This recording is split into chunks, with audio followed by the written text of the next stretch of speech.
नमस्कार किसान साथियों, एग्री क्लिनिक यूट्यूब चैनल पे आप सब स्वागत है। आज हम बात करेंगे पीएम कुसुम योजना की और इस योजना का पूरा नाम है प्रधानमंत्री किसान ऊर्जा सुरक्षा उत्थान महाअभियान।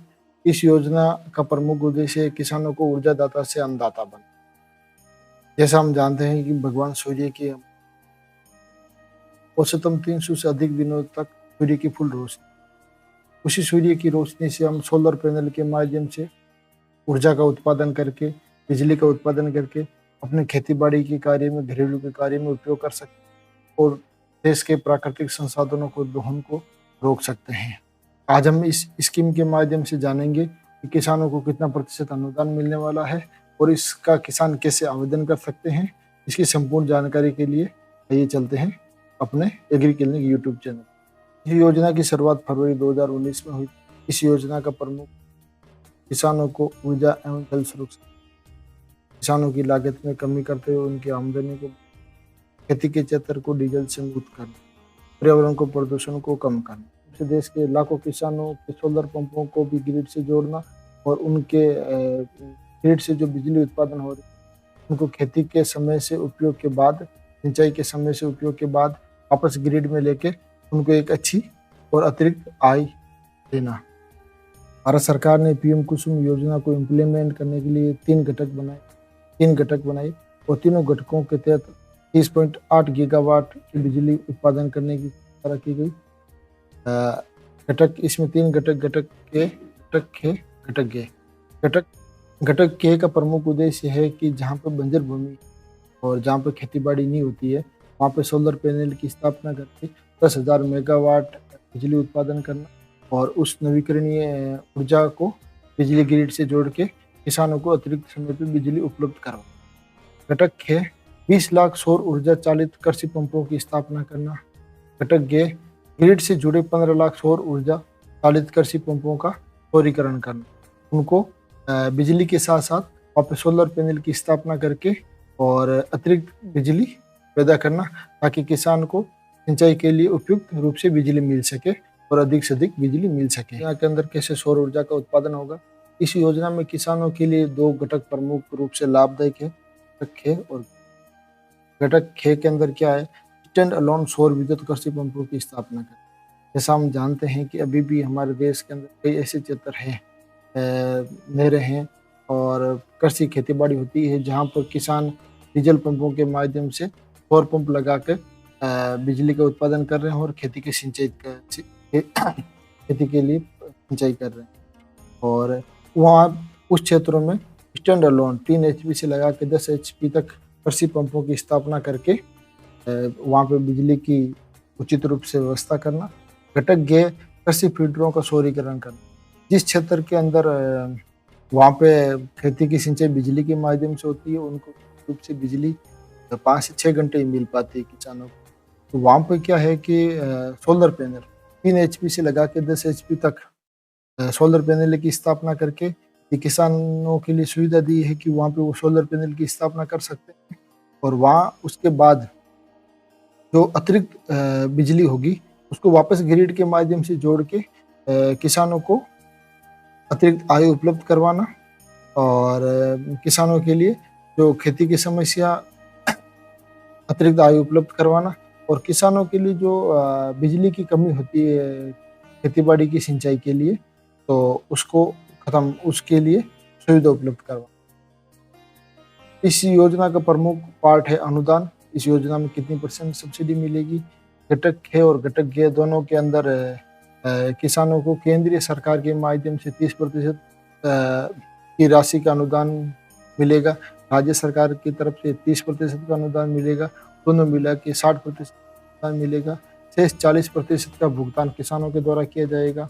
जहाँ पे किसान 40% के हिस्से में से यदि वो पूर्ण रूप से भुगतान नहीं कर पाता है वहाँ पे किसान 10% बैंक से ऋण भी ले सकता है, तो बाकी 10% का हिस्सा किसान को ही भुगतान करना पड़ेगा। और हमारे देश के अंदर कई भी पूर्वोत्तर राज्य हैं जैसे सिक्किम हो गया, हिमाचल प्रदेश हो गया, उत्तराखंड हो गया, जम्मू एंड कश्मीर हो गए, लद्दाख हो गए, लक्षद्वीप हो गए, कई ऐसे राज्य हैं, केंद्र शासित प्रदेश हैं, पहाड़ी क्षेत्र हैं, वहाँ पे केंद्र सरकार ने 50% अनुदान की व्यवस्था की है, राज्य सरकार से 30% हिस्सा रहेगा। और शेष 20% हिस्सा किसानों को ही भुगतान करना पड़ेगा। और 20% हिस्से में से भी किसान 10% हिस्सा बैंक से ऋण ले सकते हैं। किसानों को अपने पास से ही 10% भुगतान करना पड़ेगा। तो इस योजना के तहत किसानों को 60% की सब्सिडी मिलने वाली है और पहाड़ी क्षेत्र या केंद्र शासित प्रदेश वहाँ पे 80% की सब्सिडी मिलने वाली। किसानों को कई प्रकार के लाभ भी मिलने वाले हैं। इस योजना के तहत किसान 3 से लगा के 10 HP तक सौर पंप लगा सकते हैं और सामान्य तौर पे किसानों को सिंचाई के लिए 150 दिन तक ही सौर ऊर्जा का उपयोग होता है। तो वहाँ पे किसान universal solar pump controller USPC का उपयोग करके शेष दिनों में जो सौर विद्युत का उपयोग है वो अन्य गतिविधियों को संचालित करने में, जैसे भूसा काटने वाली मशीन हो, आटा चक्की हो, कोल्ड स्टोरेज हो, बैटरी चार्जर हो आदि के लिए कर सकते हैं। जो कंपनी या जो वेंडर किसानों के फील्ड पर सोलर पैनल की स्थापना करेगा वो किसानों के लिए 5 साल तक उस सोलर पैनल के रखरखाव और मरम्मत की सेवाएं भी प्रदान की जाएगी उनके द्वारा। ये इस योजना की गाइडलाइन में लाया गया है।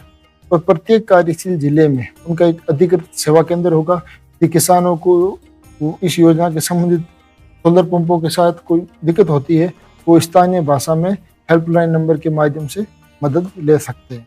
योजना के तहत यदि किसान इस योजना का लाभ लेना चाहते हैं तो उनको निम्न दस्तावेज डॉक्यूमेंट की आवश्यकता होगी, जैसे आधार कार्ड हो गया, मूल प्रमाण पत्र हो गए, आय प्रमाण पत्र हो गया, किसान प्रमाण पत्र जो आपका नज़दीकी कृषि अधिकारी बना दे, आपका बैंक होना चाहिए, उसकी पासबुक होनी चाहिए, आपको भूमि का विवरण जो आपका नज़दीक का पटवारी बना दे, आपका स्थायी निवास प्रमाण पत्र, वैसे आपका मूल निवास होना चाहिए जो आधार कार्ड में भी एड्रेस होता है, वैसे मोबाइल नंबर होने चाहिए, आपके पास 2 पासपोर्ट साइज फोटो। इस योजना को इम्प्लीमेंट करने वाली अलग अलग एजेंसियां हैं, जैसे कोई राज्य में बिजली विभाग इस योजना को, कई राज्यों में कृषि विभाग कर रहा है, कई राज्यों में उद्यान विभाग कर रहा है, कई राज्यों में सिंचाई विभाग कर रहा है, जिसकी हम आगे अभी विस्तृत रूप से जानकारी हासिल। किसान भाई इस योजना के लिए सीधे विभाग की वेबसाइट पर जाके आवेदन कर सकते हैं या अपने नज़दीकी ई-मित्र या कॉमन सर्विस सेंटर कंप्यूटर के माध्यम से इस योजना के लिए आवेदन कर सकते हैं। इस योजना को इम्प्लीमेंट करने के लिए केंद्र सरकार एवं राज्य सरकार ने कई इम्प्लीमेंट एजेंसियां, जैसे मैंने यहाँ इसमें दे रखा है, जैसे राज्य का नाम, स्टेट इम्प्लीमेंट एजेंसी कितनी होगी, उनका पंप कितना सैंक्शन हुआ है, क्या वेबसाइट या कॉन्टैक्ट डिटेल्स क्या होगा, सेंट्रल से सब्सिडी कितनी मिलनी है। और जैसे हम बात कर लेते हैं, अरुणाचल प्रदेश में एनर्जी डिपार्टमेंट काम कर रहा है, आसाम में एनर्जी डिपार्टमेंट काम कर रहा है, गोवा में एनर्जी डिपार्टमेंट काम कर रहा है, गुजरात के अंदर एनर्जी डिपार्टमेंट, हिमाचल प्रदेश में कृषि विभाग इस योजना पे कार्य कर रहा है और अलग अलग राज्यों में अलग अलग एजेंसियां इस पे काम कर रही है। जैसे राजस्थान के अंदर इसमें उद्यान विभाग काम कर रहा है, उत्तर प्रदेश में कृषि विभाग काम कर रहा है, उत्तराखंड के अंदर माइनर इरिगेशन डिपार्टमेंट काम कर रहा है और बाकी ज़्यादातर जैसे तमिलनाडु के अंदर एग्रीकल्चर इंजीनियरिंग डिपार्टमेंट इसमें काम कर रहा है। आप जिस राज्य से बिलोंग करते हैं उस राज्य का आप देख सकते हैं कि आपको किस एजेंसी से संपर्क करना है और कैसे इस योजना का लाभ उठाना है। राज्य में कितने पंप सैंक्शन हुए वो भी आप देख सकते हैं और आपको किन से संपर्क करना है, आपकी क्या वेबसाइट होनी चाहिए, किसके माध्यम से जाके आप संपर्क कर सकते हैं और कितनी % आपको सब्सिडी मिलने वाली है। जैसे मैंने बताया पहाड़ी क्षेत्रों में 50% सब्सिडी और मैदानी क्षेत्र के जो राज्य हैं उसमें 30% सब्सिडी का प्रावधान है। ये तो केंद्र सरकार की सब्सिडी और इसके साथ ही जैसे पहाड़ी राज्यों में 30% और मैदानी राज्यों में 30% राज्य सरकार की भी सब्सिडी का प्रावधान है। एक एग्जाम्पल के रूप में राजस्थान राज्य के पंप की कैपेसिटी और कितना पंप लगा सकते हैं, 3 HP से लगा के 10 HP के पंप में क्या दर होगी, वो एक मैं एग्जाम्पल के रूप में लेके आया हूँ। जैसे आपको 7.5 HP का कितनी राशि लगेगी, 10 HP की कितनी राशि लगेगी और आपका पंप किस प्रकार का होना चाहिए, DC पंप होना चाहिए या AC पंप, कौन सा पंप लो आप, सरफेस पंप लो या सबमर्सिबल पंप लो और कौन सा कंट्रोलर होना चाहिए आपके पास, USPC कंट्रोलर होना चाहिए या नॉर्मल। इन 3 सब के बारे में हम आगे एक एक करके डिटेल्स में जानकारी लेंगे जैसा कि मैंने बताया कि जो 10 एचपी का पंप होता है उसकी 4,20,000 से 4,60,000 जो 10 एचपी का पंप होता है उसकी 4,20,000 से 4,60,000 तक औसत लागत आती है और उसमें जीएसटी शामिल नहीं है। और बाकी जो इसमें आपको 60% सब्सिडी मिल जाएगी। और जो 7.5 एचपी का पंप होता है उसमें 3,23,000 से 7.5 एचपी का पंप होता है उसमें 3,20,000 से लगा के 3,50,000 की राशि लगती है। उसमें जीएसटी अलग लगेगी और उसमें से आपको 60% की सब्सिडी मिल जाएगी। जैसे मैंने आपको बताया कि आप किस प्रकार का पंप सेलेक्ट कर सकते हैं। जैसे 2 प्रकार के पंप होते हैं सोलर पैनल के अंदर, एक होता है डीसी पंप, एक होता है एसी पंप। डीसी पंप क्या होता है कि जो हमारे जो सौर ऊर्जा के पैनल होते हैं वो डीसी ऊर्जा पैदा करते हैं। और तो उस डीसी ऊर्जा के माध्यम से क्या है कि हमारा जो हमें इसमें सोलर इन्वर्टर की आवश्यकता नहीं होती और हमारे सोलर पैनल है डायरेक्ट चल सकते हैं। यदि है सुबह सूर्य की अच्छी रोशनी लगभग 8 साढ़े 8 बजे के बाद आप इसको चालू कर सकते हैं और जैसे सूर्यास्त के समय तक आप इसको चला सकते हैं, क्योंकि जो हमारे सोलर पैनल होते हैं वो डीसी करंट ही पैदा करते हैं और हमारा पंप भी डीसी होगा तो वो डायरेक्ट चल जाएगा। यदि हम एसी पंप का चुनाव करते हैं तो हमारे घरों में जो बिजली आती है वो एसी करंट होता है। तो हमारे घरों में जो बिजली आती है वो एसी करंट होता है। और यदि हम एसी पंप का चुनाव करेंगे तो हमें एक इन्वर्टर लेना पड़ेगा जो हमारी जो बिजली सोलर पैनल से जो डीसी बिजली पैदा होगी उसको वो एसी में कन्वर्ट करेगा और एसी से फिर हम एसी पंप चला सकते हैं। एसी पंप लगाने का ये फायदा है कि यदि जब हमारा सोलर पैनल नहीं चल रहे हो तो हम बिजली के माध्यम से जो हमें ग्रिड के माध्यम से जो बिजली मिल रही है उस बिजली के माध्यम से हम इस पंप को चला के अपने खेती की सिंचाई कर सकते हैं। एसी पंप लगाने के लिए हमें सोलर के साथ एसी पंप लगाने के साथ हमें सोलर के लिए इन्वर्टर का इस्तेमाल करना पड़ेगा। जो डीसी पावर जो सोलर से जो डीसी पावर पैदा होगी वो एसी पावर में कन्वर्ट कर देगा और हम आसानी से अपने सोलर पैनल को चला सकते हैं। एक होता है नॉर्मल पंप। नॉर्मल पंप क्या होता है कि जब हमारे जैसे सोलर के पैनल के साथ ही नॉर्मल पंप आता है। यदि हम डीसी से सोलर पैनल से हमने डीसी पंप लगा रखा है और सोलर पैनल से हमारे डीसी का बिजली का उत्पादन हो रहा है तो डीसी के माध्यम से हमारा सीधे सोलर पैनल चल जाएगा और नॉर्मल कंट्रोलर जो भी उसमें आवश्यकता होगी उसको कंट्रोल कर। यूनिवर्सल सोलर पावर कंट्रोलर ये क्या करता है कि जो अपने जो कृषि के जो सोलर से बिजली पैदा हो रही है उस बिजली के जैसे पूरे 365 दिनों में से 150 दिन ही बिजली को खेती की सिंचाई के लिए उपयोग करना है। बाकी दिनों के लिए हमें क्या करना पड़ेगा, जो यदि हम उसको उपयोग नहीं करेंगे तो वो सुबह से शाम की जो बिजली पैदा होगी वो व्यर्थ चली जाएगी। तो किसान भाई जो सोलर पैनल स्थापित करते हैं तो एक यूनिवर्सल यूएसपीसी कंट्रोलर लगा ले। वो क्या करेगा कि जो आपकी जो उत्पादित जो बिजली है सोलर से चलाने के बाद उसको घरेलू उपकरणों के लिए कन्वर्ट कर देगा और आप उसमें अपने घरेलू कार्य जैसे आटा चक्की चलाना हो, घर में बिजली की आवश्यकता हो या चारे की मशीनें चलानी हो, बैटरी चार्ज करना हो, उसका हम यूएसपीसी कंट्रोलर के माध्यम से घर में बिजली के लिए सोलर पैनल से उत्पादित बिजली का उपयोग कर सकते हैं। जैसे मैंने बताया कि पंप के प्रकार अलग अलग प्रकार के पंप होते हैं। आप सब किसान भाई खेती बाड़ी से जुड़े हुए हैं, सब पंपों के बारे में जानते हैं, लेकिन आपकी आवश्यकता के अनुसार आपको कौन से पंप की आवश्यकता होगी। जैसे एक पंप होता है सोलर सबमर्सिबल पंप में क्या होता है, यदि आप जमीन से 15 से 100 मीटर तक पानी को लिफ्ट करना चाहते हो तो अलग अलग 3 एचपी से लगा के 10 एचपी तक के पंप आते हैं। आप इनका उपयोग करके गहराई से जमीन से पानी लिफ्ट कर सकते हो और अपनी खेती सिंचाई के लिए कार्य का अपने खेती की सिंचाई के लिए उपयोग में ले सकते हैं। दूसरा होता है सरफेस पंप। सरफेस पंप क्या करता है कि जो हमारे जैसे हमें पानी यदि अपने तालाब से लेना हो, अपनी डिगी से लेना हो, अपने नालों से लेना हो, स्टोरेज टैंकों से लेना हो, तो एक तैरता हुआ सरफेस पंप आता है और ये पंप आप अपने जो पानी का जो लेवल है उसके ऊपर तैरता रहेगा। आप इससे पानी को लिफ्ट करके और अपना आसानी से खेती बाड़ी में कार्य में ले सकते हैं और एक जगह से दूसरी जगह पर स्थानांतरण कर सकते हैं।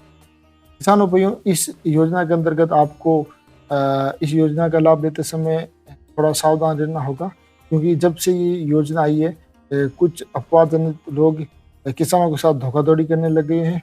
उन्होंने पीएम कुसुम कई प्रकार की, जैसे आपके सामने देख सकते हैं, पीएम कुसुम योजना online dot in dot net, कई प्रकार की फर्जी वेबसाइट बना, जैसे कोई किसान भाई यदि इसका ऑनलाइन खुद अप्लाई करना चाहे या किसी के माध्यम से जानकारी लेना चाहता है, तो किसान भाई अपनी इसमें जानकारी फिलअप करता है, तो किसान भाई के मोबाइल नंबर के बाद किसानों को ठगी के शिकार बना देता है, उनके साथ धोखाधड़ी कर देते हैं।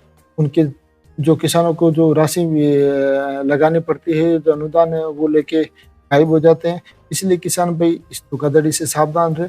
अब जब भी पीएम कुसुम योजना के लिए लाभार्थी बनना चाहते हैं, तो अपने जो मैंने आपको पहले इम्प्लीमेंट एजेंसी बताई है, आपके ग्रामीण क्षेत्र में पंचायत समिति के स्तर पर, ब्लॉक लेवल के स्तर पर, डिस्ट्रिक्ट लेवल के स्तर पर इनके अधिकारी बैठते हैं। आप वहाँ जाइए, इनसे संपर्क करिए, और अधिक से अधिक जानकारी के लिए इसमें नीचे टोल फ्री नंबर भी दे रखे हैं कि आपको आधिकारिक रूप से सोलर पैनल पीएम कुसुम योजना के बारे में यदि आपको अधिक जानकारी चाहिए, तो इनकी आधिकारिक वेबसाइट है www.mnre.gov.in। आप इस पर विजिट करें और वहां से अधिक अधिक जानकारी हासिल करें। इसके साथ ही यदि आपके नज़दीकी पड़ोसी गांव, जिला या तहसील में यदि कोई इस योजना का किसान लाभार्थी बना हुआ है, तो आप उनके पास जाइए, वहाँ से वेंडर के नंबर लीजिए या इसको इम्प्लीमेंट करने वाले अधिकारी या उसकी कंपनी का नंबर लीजिए, उनसे संपर्क करिए। वो आपको मार्गदर्शन करेंगे और इस योजना का आप कैसे लाभ ले सकते हैं इसके बारे में आपको बताएंगे। जैसा कि साथियों, ये हमारा पीएम कुसुम योजना का प्रथम भाग था। अब हम द्वितीय भाग के अंदर अलग अलग इस योजना के बारे में जानेंगे। लाइव में आपको बताऊंगे कि इस योजना को इम्प्लीमेंट करने वाली एजेंसी कौन सी है। आप गवर्नमेंट की कौन सी साइट पे जाके इस योजना के बारे में जानकारी ले सकते हैं। आपके राज्य के अनुसार स्टेट पोर्टल क्या है, उसके माध्यम से आपको स्टेट पोर्टल के लिंक क्या है, उसके माध्यम से मैं आपको जानकारी दूंगा।